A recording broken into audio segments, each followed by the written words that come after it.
I'm here this afternoon with Congressman Jim Jordan from Ohio. Ohio, you bet. Was it District 4? Yep. All right, very good. And you're also part of the National Freedom Caucus. Yeah. I think that's awesome. Yeah. And you've put your hat in to potentially be Speaker of the House. Well, we got to keep the majority first, but yes. And that's priority number one. Yes. But if we can keep that, and if my colleagues give me the opportunity to lead the Congress, we're going to focus on one thing, one simple goal: do what we said we would do. You know, I always tell folks, I think we make the job of a member of Congress way too difficult. It's pretty basic.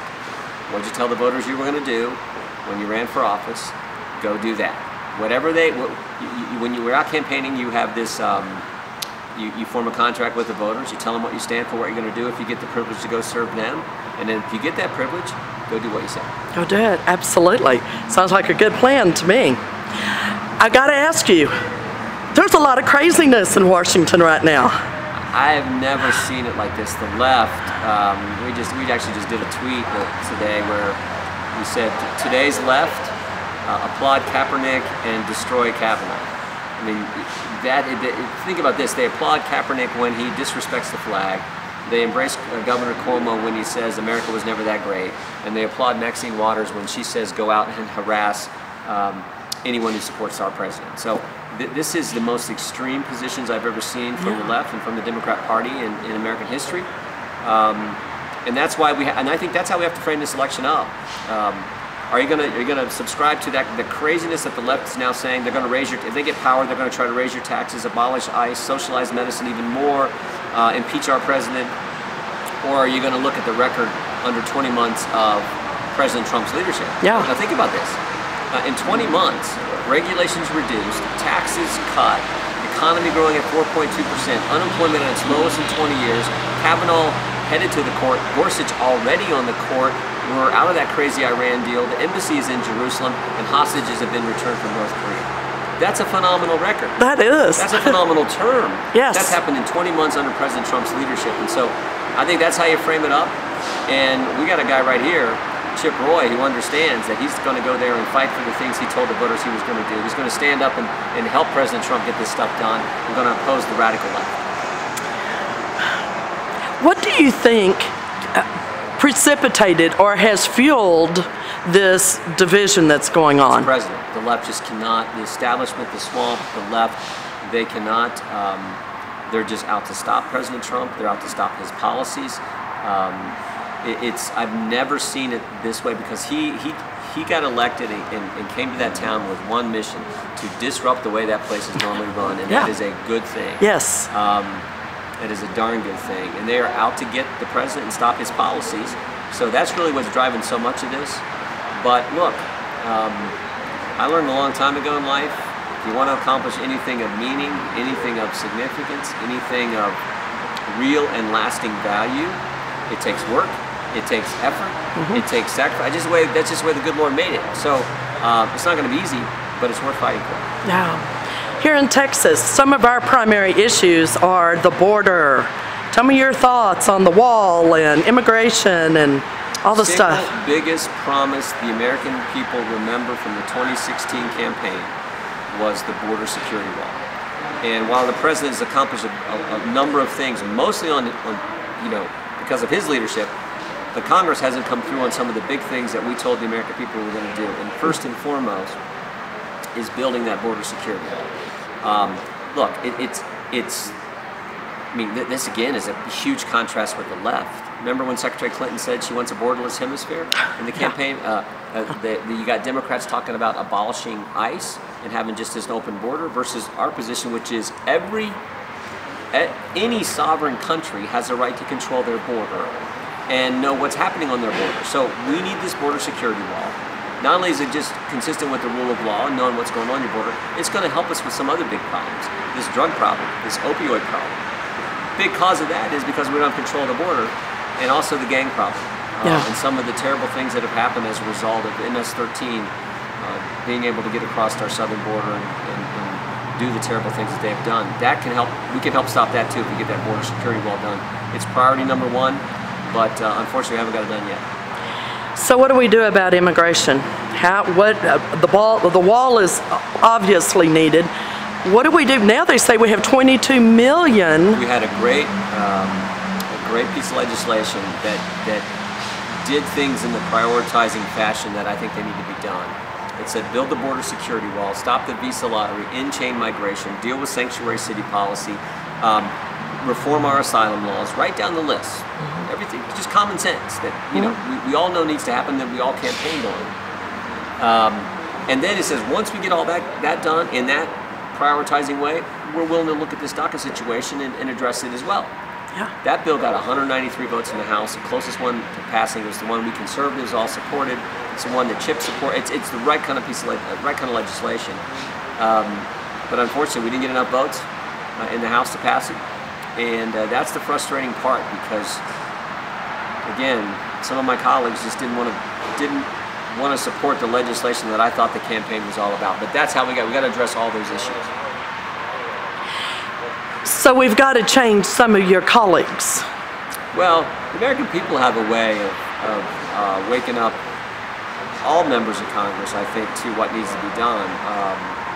There's the old line in politics. Most members of Congress don't, or most politicians, I guess you'd say, don't see the light; they feel the heat, and that's where organizations like this, grassroots, Tea Party, conservative organizations, make a huge difference in impacting public policy. And we've seen that play out over the last several cycles, where you go back, think about, it was 10 years ago this month when Congress voted to bail out the big banks on Wall Street with your tax dollars.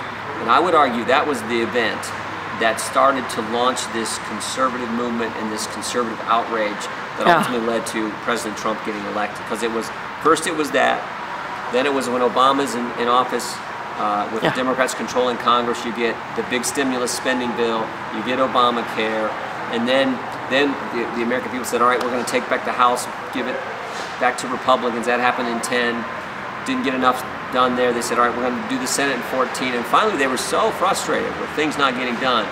They said, we're going to make a guy president that everybody said couldn't win. Yeah. That nobody thought could win the state. I agree. And they did it. And it was a way to shake that place up. And as I said, President Trump's doing just that. Do y'all really feel it there when the grassroots begin to cry out? There was a rally this week there that Freedom Works did for, actually it was a lot about our speaker's race, but it was grassroots folks from all over the country busing in and saying, we support Judge Kavanaugh. We want conservative principles in place. There were lots of people they had some hats. We stand with Jim and Speaker, Yay. Jordan for Speaker kind of things. So that was fun. But it does make a difference. That's America. We're I think it was Speaker Gingrich who said this once. We're no other country started like ours. Every other nation, when the common folk, regular people got rights, it was always a top-down model. Take probably our closest country we're closest to in our style of government is Great Britain. So over time in Great Britain, it was, God gave power to the monarch, to the king, to the queen, and then over time they gave power down to, some of the nobles, and then down to the shopkeepers, and then ultimately it got down to we the people. But in America, we said, no, we're going to do it the other way around. In America, we said, what's our Constitution start with? We the people.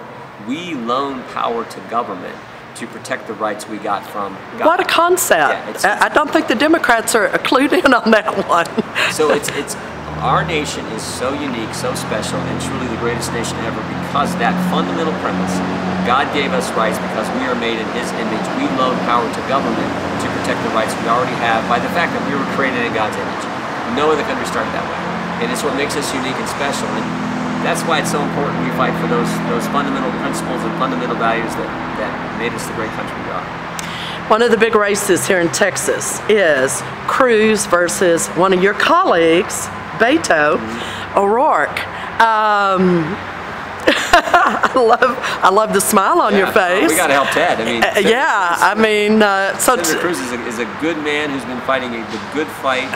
And as I just said, he understands what we just talked about. And he understands what a great country we live in. And he's been out Yes. there fighting for those values, those principles. So we got to make sure he wins, and I know Texans are going to do that. Yeah. In your opinion, your colleague Beto would not be in the best interest of Texas, since he wants open borders and tear down the walls we do have and those kind of things. Yeah, we need to keep Senator Cruz in the United States Senate. He's one of the sharpest guys and one of the fighters. I totally agree. And then we got to elect a lot of other. There are a lot of other good folks on the House side, and of course the one that I'm focused on most is this open seat. That Lamar Smith, a great guy. Yes. Was a colleague and did a great job. Yeah. But Chip Roy is a super guy, and he's going to do an outstanding job as a member of Congress fighting for the things that matter. Good, good. One last question. All the illegals in our country, what can we do? I mean, what are your thoughts on that as far as deporting? What do we do? How do we answer? How do we address this? Step one, by far, is you have to do a bill like I just described. You have to get control of the southern border, and you have to build the border security wall. You have to reform chain migration, the visa lottery we just hand up. Yeah. There has to be a merit-based system that we yes. move towards. Sanctuary city policy, where these cities are just flouting and cut off their funding. Going against federal law.